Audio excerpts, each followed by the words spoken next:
Olá a todas e a todos. Vamos a mais uma aula sobre distúrbios no mapeamento morfe-morfema e casos que não se enquadram muito bem na definição clássica de morfema. Nessa aula nós vamos ver o caso dos morfes replacitivos e dos morfes suprassegmentais. Então, morfes replacitivos, também chamados de alternativos.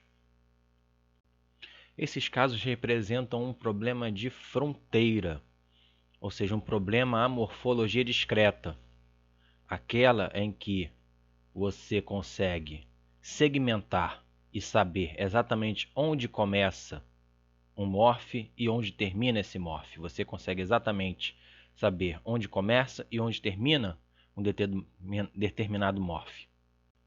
Por exemplo, a palavra estacionamento, em que aqui nós temos, a base verbal. Estacionamento deriva de estacionar, do verbo estacionar. Então nós temos até aqui o radical, a base dessa palavra, e o sufixo mento, que começa aqui e termina aqui. Na palavra felizmente, a gente consegue segmentar em duas partes, uma que começa aqui e termina exatamente aqui, e outra que começa aqui e termina exatamente aqui. E a palavra sabotagem, também de base verbal, do verbo sabotar, o radical que começa aqui e termina exatamente nesse ponto aqui, e o sufixo que começa aqui e termina exatamente nesse ponto aqui.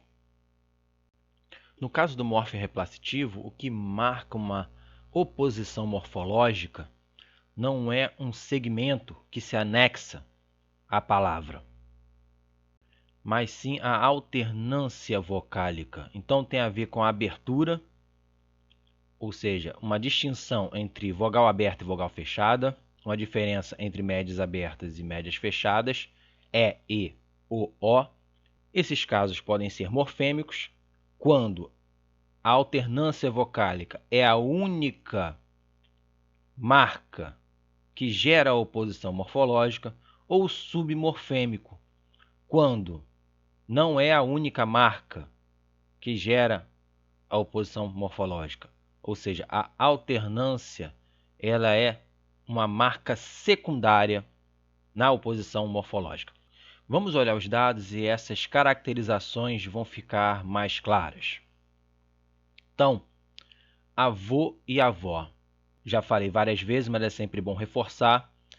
Não estamos levando aqui em consideração a grafia da palavra.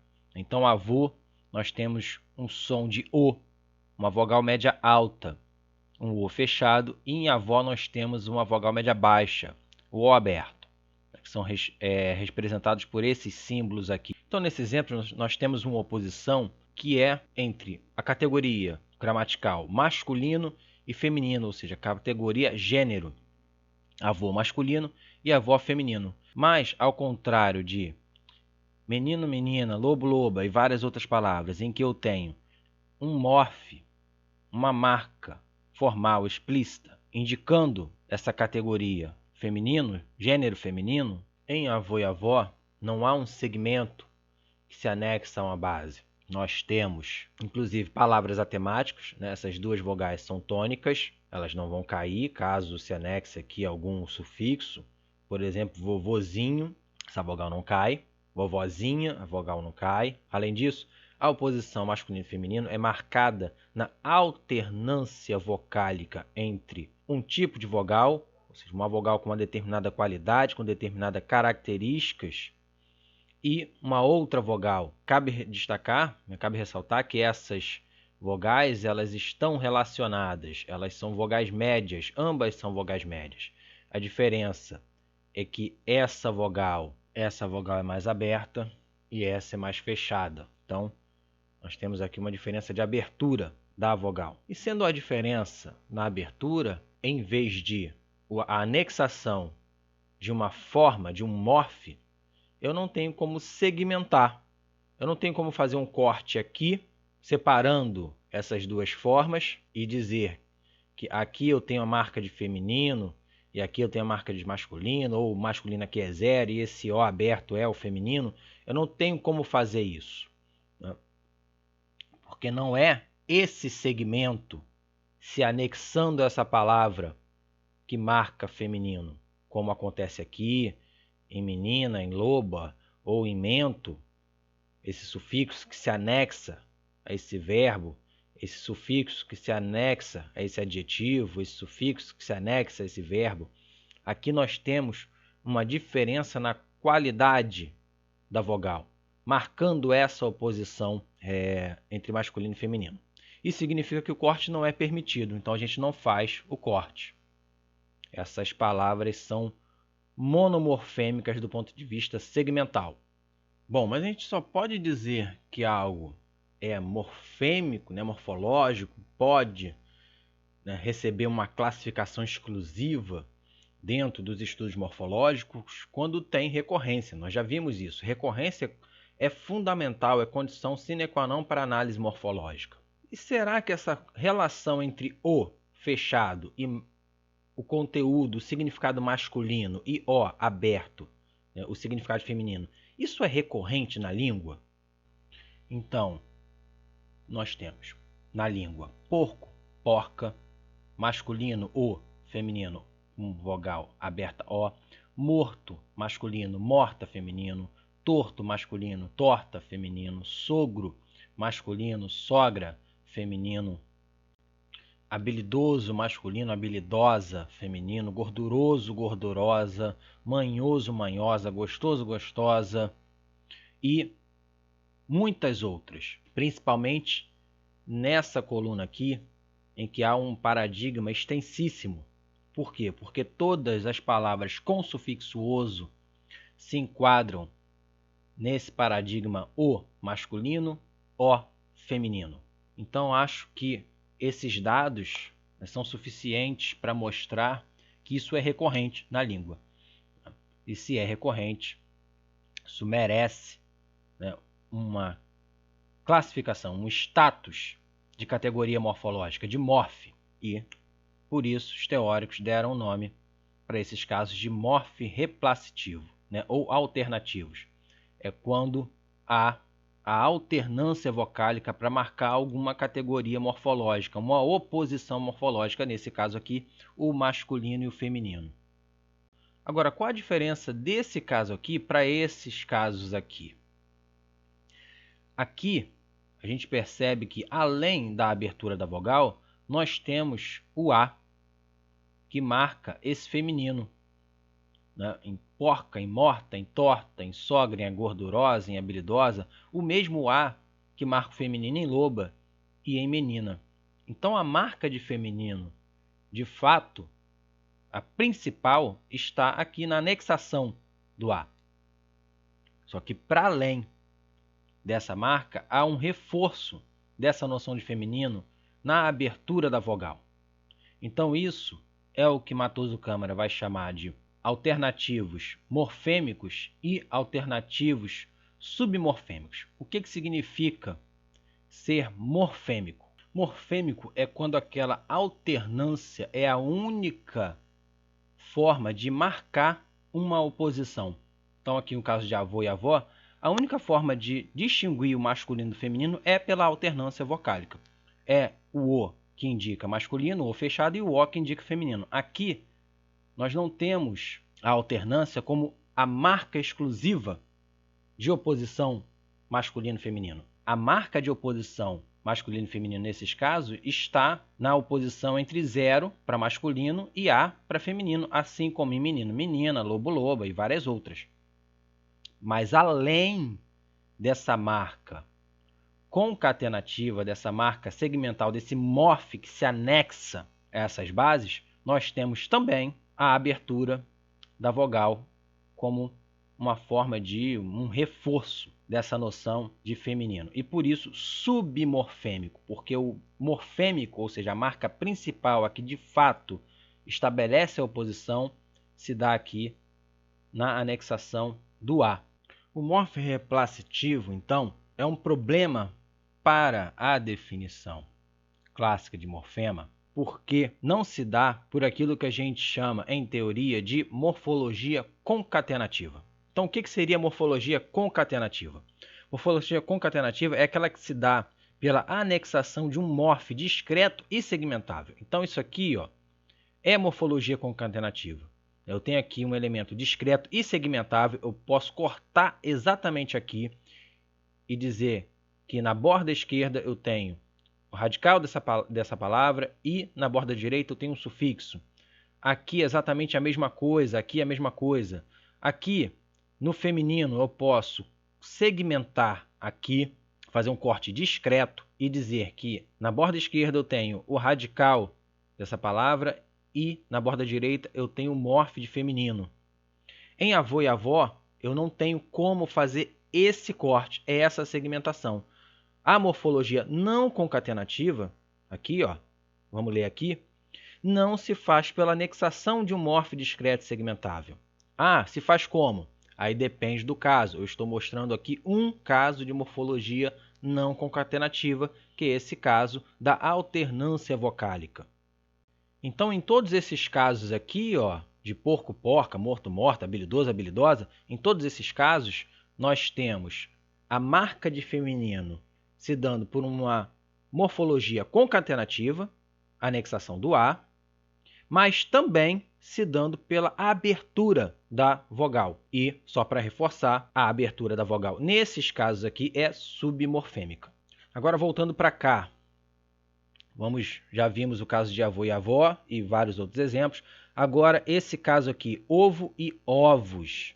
Ovo singular, ovos plural. Nós temos aqui uma oposição singular plural e também a mesma abertura, a mesma oposição entre o e o. E acho que já dá para vocês perceberem que nós temos aqui a marca de plural.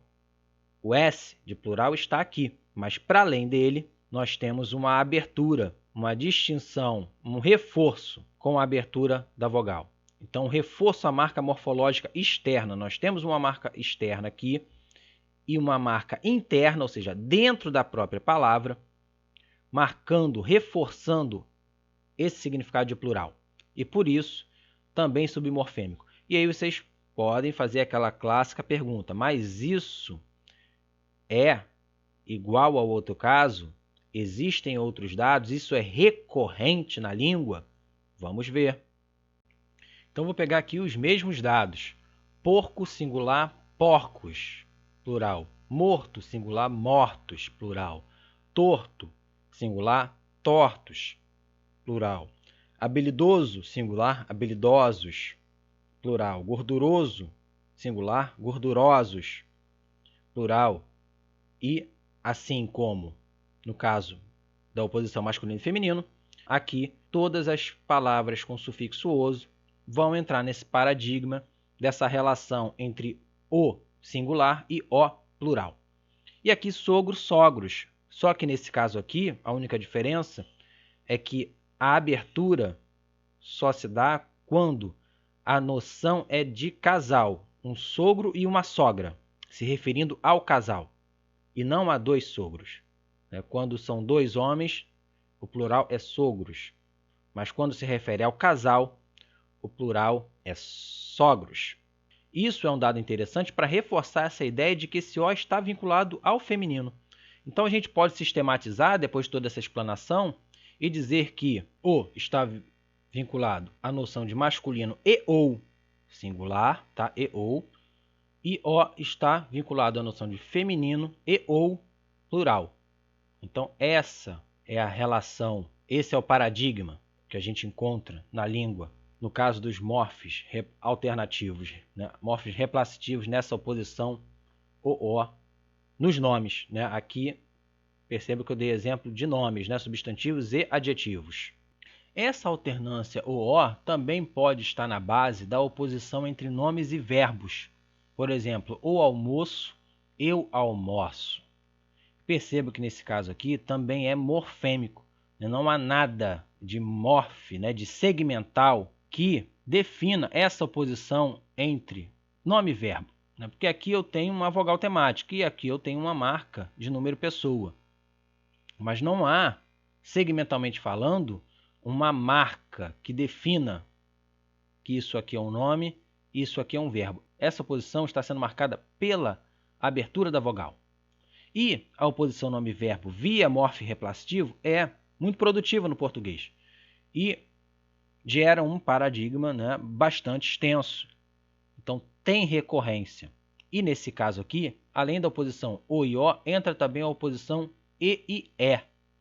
Então, o desprezo com e fechado, eu desprezo. O apelo, eu apelo. O apego, substantivo, eu apego. Eu me apego, né? Verbo. O menosprezo, com e, eu menosprezo, com e. E nessa segunda coluna, nós temos os casos com o e o. O retorno, eu retorno. O contorno, eu contorno. O apoio, eu apoio. O encosto, eu encosto. Então, do lado de cá nós temos oposições e é, e do lado de cá nós temos oposições o e o. E acho que já deu para perceber que as vogais fechadas, seja o, seja e, estão vinculadas à categoria nome, e as vogais abertas, seja o, seja é, estão vinculadas à categoria verbo. Em suma, morfos replacitivos, ou também chamados de alternativos, são um problema no mapeamento morfo-morfema, pois a segmentação não é possível.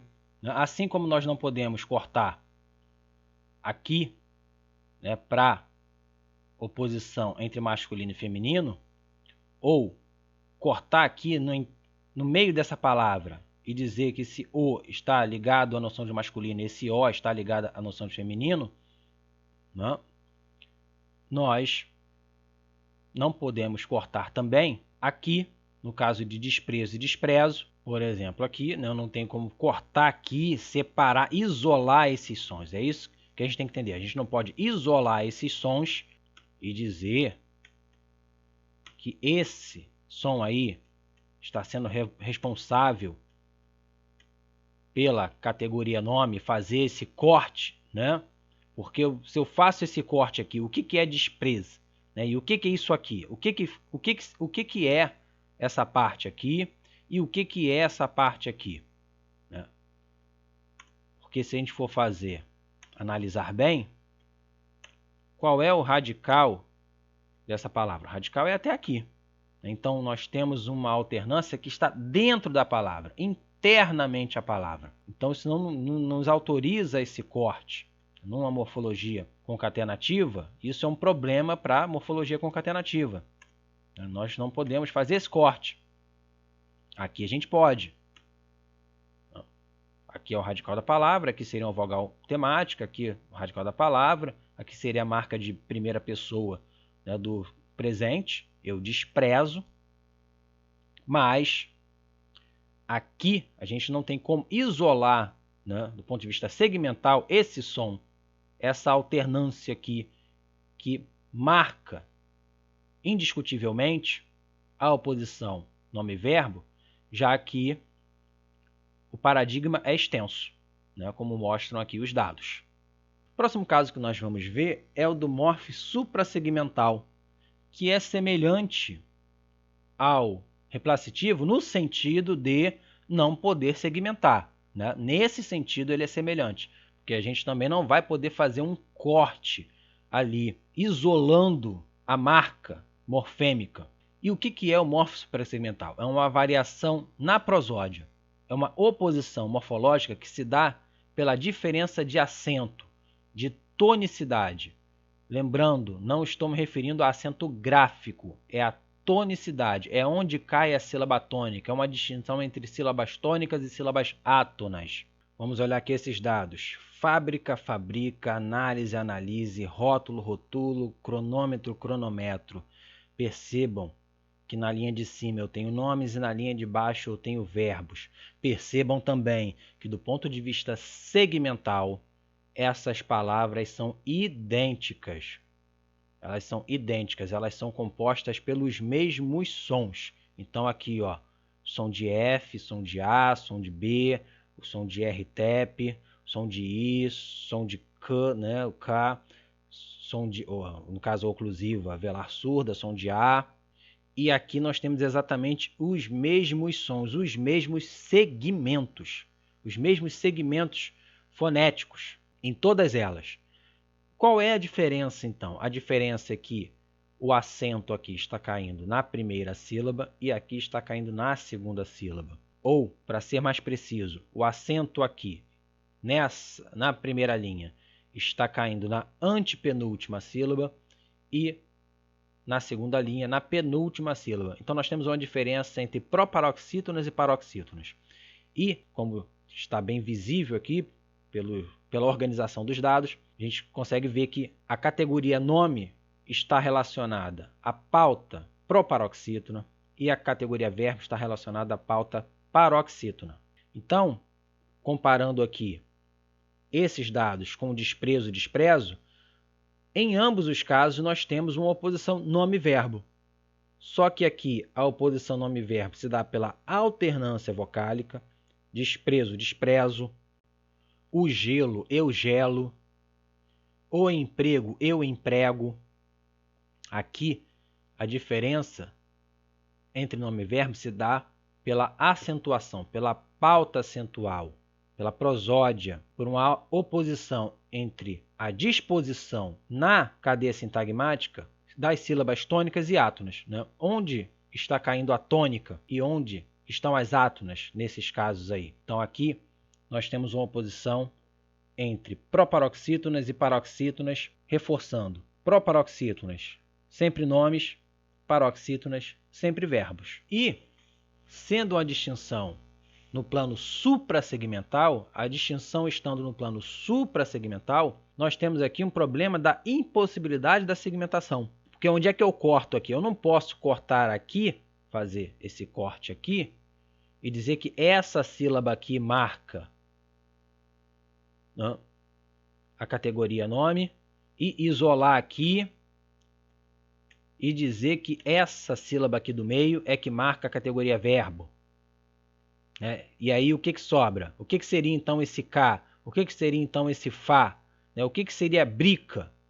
Se a gente faz esse corte, o que é o que sobra? E, como falantes, a gente reconhece intuitivamente que, tanto num caso como no outro, esse é o radical da palavra. Está aqui o radical da palavra, é o mesmo. Então nós temos aqui uma oposição morfológica que se dá internamente à palavra, por meio da prosódia. Então, é um outro caso que também está no plano da morfologia não concatenativa. Vamos voltar aqui. Daquela morfologia que não se faz pela anexação de um morfe discreto e segmentável.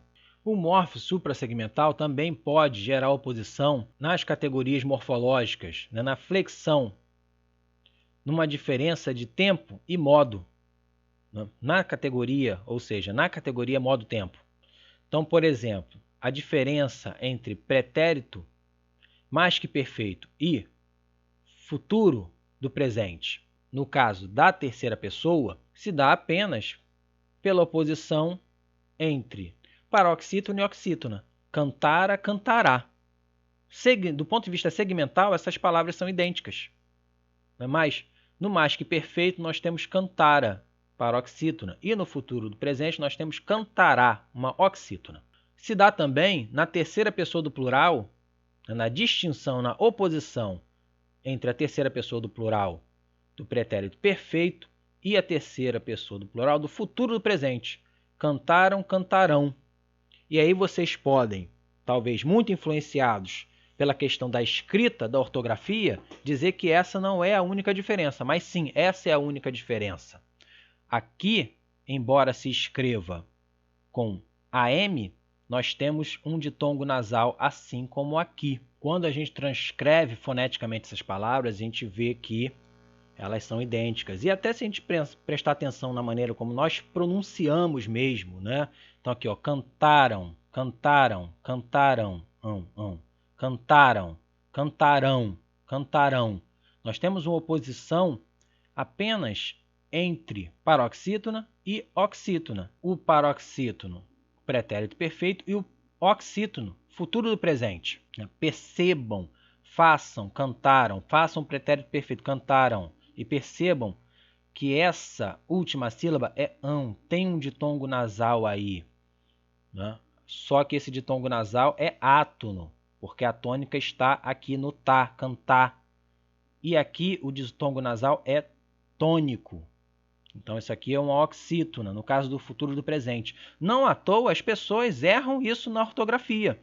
O que mais tem é casos de erros ortográficos em que as pessoas escrevem o pretérito perfeito com a til. Isso acontece tanto em fase de alfabetização, pessoas que estão se alfabetizando, crianças ou adultos, como pessoas que já foram alfabetizadas, que acabam errando e escrevendo o pretérito perfeito com a til. E por que elas cometem esse erro? Porque tem ali um ditongo nasal, né? Então, até para dar aula disso, fica mais fácil você explicar essa diferença mostrando para a criança ou para o adulto, no caso do adulto que vai se alfabetizar, né, mostrando para ele que a oposição entre pretérito perfeito e futuro do presente se dá na acentuação. Um é paroxítono e o outro é oxítono. Quando ele entender isso, ok, o passado é paroxítono, é cantaram, e o futuro é cantarão, né, é oxítono. Depois que ele entender isso, aí fala, ó, agora que você já entendeu isso, o passado você escreve com M e o futuro você escreve com A til, embora, né, a pronúncia seja exatamente a mesma aí dessa última sílaba. Exemplo semelhante é a diferença entre a terceira pessoa do presente e a primeira pessoa do pretérito perfeito. Ele parte, né? Mais uma vez, esse E é ortográfico, o que a gente faz aqui é I, ele parte, e no pretérito perfeito eu parti. Então, em parte, nós temos a tônica caindo na penúltima sílaba, é uma paroxítona, e em eu parti, nós temos a tônica caindo na última sílaba, uma oxítona. Essa é a única diferença do ponto de vista segmental entre a terceira pessoa do presente do indicativo e a primeira pessoa do pretérito perfeito. Então, só lendo aqui, o morfe é o acento. Sendo o morfe o acento, isso é um problema de segmentação, né? Porque como é que eu vou cortar ali? Eu não tenho como segmentar, eu não tenho como isolar o morfe como pode ser feito na morfologia concatenativa. A morfologia concatenativa é aquela que a gente consegue isolar os morfes. Esses casos aqui nós já vimos, né? Rótulo, rotulo, fábrica, fabrica, análise, analise.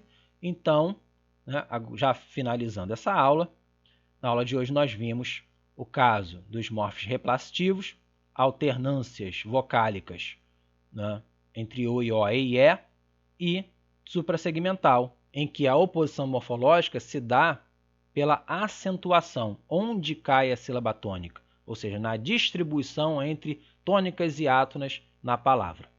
Então, fico por aqui e até a próxima.